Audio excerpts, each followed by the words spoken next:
السلام علیکم ملګرو.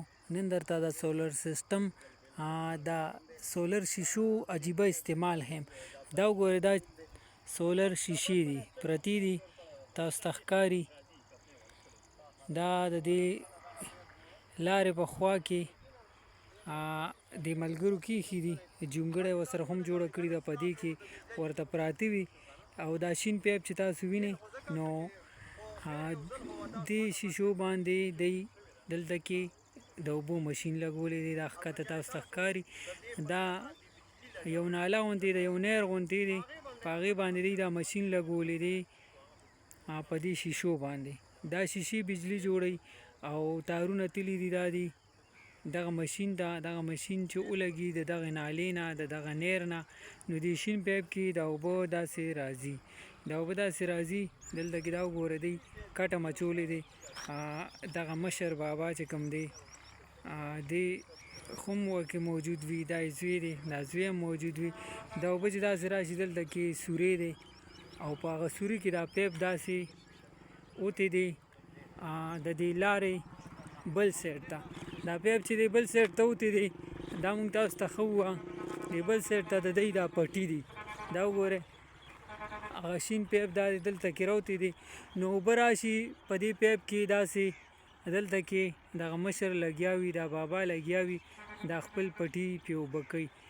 نو یقینا چې ډېر عجیبه غوندې کار دی او د دې سولر سیستم ډېر عجیبه استعمال یې کړی دی. دلته کې دا وګوره ښه لویه ځمکه ده او دا ټوله هم په دې طریقه باندې دا وګورئ دا نالې ورته کړي دي، دا هم په دې طریقه باندې اوبه کوي.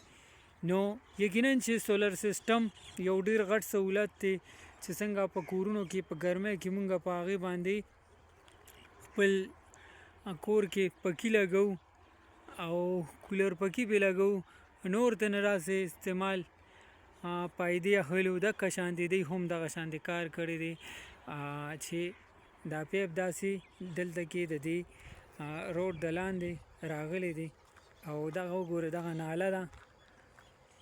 ډېر ښکلی لوکیشن هم دی. نو دی اکثر د شپې چې اوبه لګوي نو د شپې خو سولر کار نه کوي، دی دا ډیوټي دلته د ورځې کوي. خو دلته کې دا جونګړه جوړه کړي اکثر چې کله نوري نو دی بیا دلته کې په دې جونګړه کې سوري ته ناست دي او دا ماشین کله لګوي نو وی لګوي، چې کله یې بندوي نو بند یې کړي. او ډېر ښکلی سیستم یې کړی دی. خو ډېر عجیبه سیستم دی په دې لارې تېرېدو. دا مونږ ولیدو چې دغه وګورئ دغه ناله ده، دا داسې راغلي ده، دا اوبه پکې راځي یې خوا. د دې اوبو باندې دی دلته کې دا ماشین لګولی دی، دا ماشین یې پې لګولی دی او دا شیشې بجلي جوړوي او بیا هغه بجلۍ باندې دغه ماشین لګي. ماشین باندې اوبه راخیږي په دې پیپ کې. بیا پیپ د روډ د لاندې تللی دی، پیپ هغه سایډ ته اوتې دی او هغه سایډ ته پې پټي اوبه کېږي.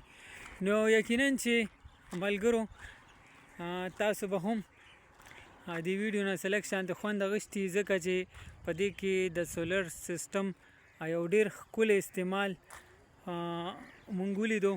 بل ډېر ښکلي سینري ده، دا وګورئ ښکلی لوکیشن دی، که تاسو ته ښکاري کلیوال ماحول دی. نو یقینا تاسو به خوښ شوي وي او